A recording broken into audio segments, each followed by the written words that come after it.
Boleh nama ya? Bukan nama sih, kita berbagi aja sharing ya. Bismillahirrahmanirrahim. Nah, kebetulan kan kalau saya itu di daerah saya sendiri gitu ya, terlibat dalam lembaga pendidikan non formal, majelis taklim, kemudian memberikan pendidikan non formal seperti di pembelajaran ini ya, mempunyai seperti yayasan seperti itu. Nah, di sini diterapkan metode pendidikan yang nomor 2, yaitu tentang kisah-kisah, metode kisah kita terapkan, kisah Nabi, sahabat gitu, dalam menyampaikannya supaya langsung efektif gitu ya, kena gitu. Kemudian metode nasihat, metode hukuman dan ganjaran, juga metode jidal itu yang dipakai gitu. Kita libatkan jamaah, libatkan anak-anak yang kita didik di situ, diskusi. Nah, kemudian juga kita berikan kisah-kisah yang mengandung banyak hikmah gitu ya, baik dari para sahabat dan Nabi gitu. Nah, ini yang terkait tentang nasihat itu lebih banyak. Metode nasihat itu, nasihat tentang nah, metode nasihat nih ya. Di sini nasihat kadang-kadang kita tidak memperhatikan. Pendidik itu jarang, bukan tidak memperhatikan, maaf. Kadang terlupakan bagaimana adab menasihati. Nah, itu. Karena pendidik juga seorang manusia yang tidak luput daripada kesalahan, tidak luput dari kehilafan.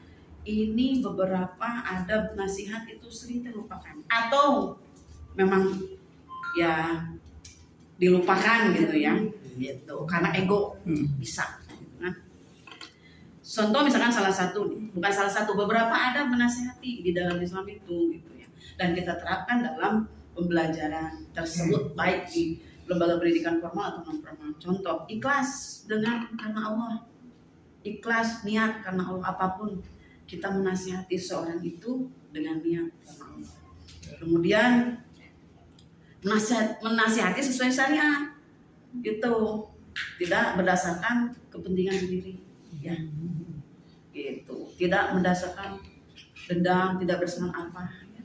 Nah itu, nah di sini ada hadis riwayat Muslim. Barang siapa dari kalian melihat kemungkaran, ubahlah dengan tangannya, jika tidak bisa ubahlah dengan lisannya, jika tidak bisa maka hatinya, dan itu merupakan selemah-lemahnya iman. Nah itu ya, menasihati sesuai syariat. Kemudian menasihati dengan lembut, jangan ada penekanan gitu.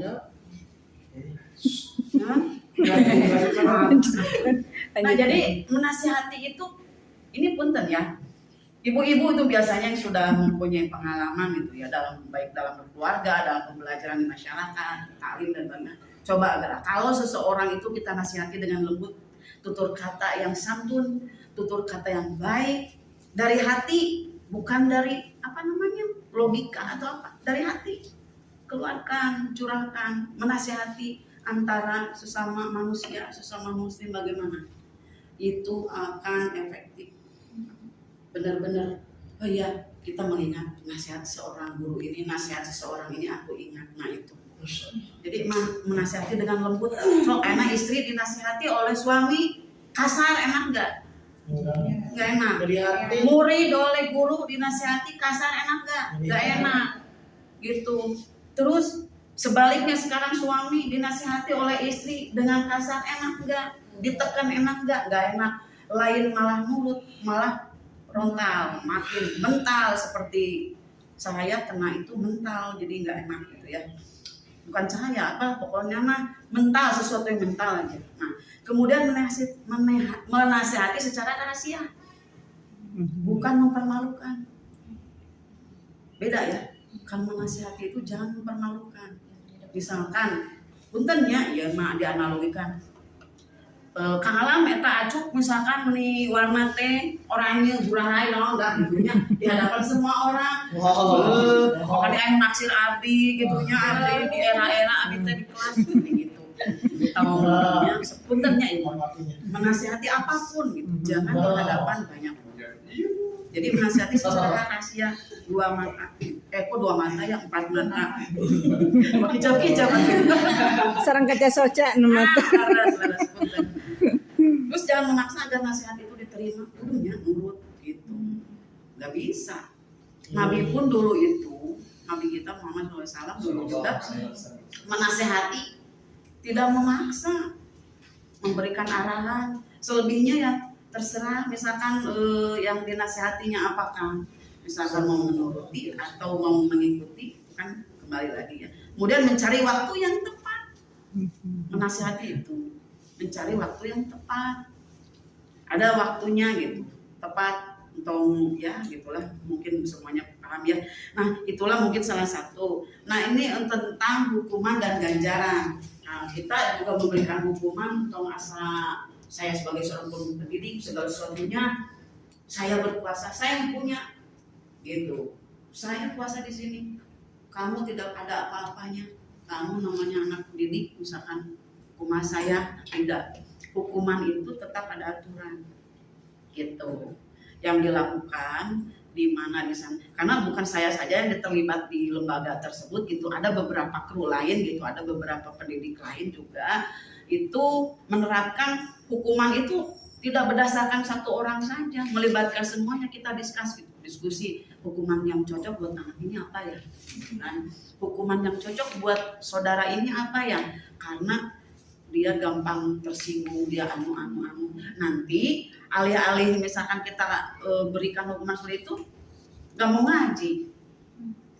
Jadi gimana hukumannya itu bisa efek jerak gitu ya, tapi tidak keluar dari misalkan dikasih efek jerak, tetapi dia tidak penuh gitu. Misalnya ya, Teh Nura enaknya ditegur, besok mau kuliah dulu misalkan. Rasa kapok tuh. Iya. Jadi kasih efek jerak boleh, tapi jangan sampai tidak jadi membuat trauma gitu. Jangan membuat kita itu jadi trauma. Kita juga pernah menjadi murid ya gitu. Jadi bagaimana kalau diberikan hukuman yang efektif, yang baik gitu. Kemudian ganjaran itu seperti reward atau apa gitu ya. Misalkan anaknya pinter ya, ini bisa. Nah gitu. Jadi jangan terlalu berlebihan juga gitu, hingga nanti ada kecemburuan sosial di antara lingkungan tersebut gitu ya. Nah, metode digital itu diskusi gitu. Ini antar pendidik. Misalkan di dalam satu lembaga juga kan di kami juga kan ada beberapa orang gitu ya.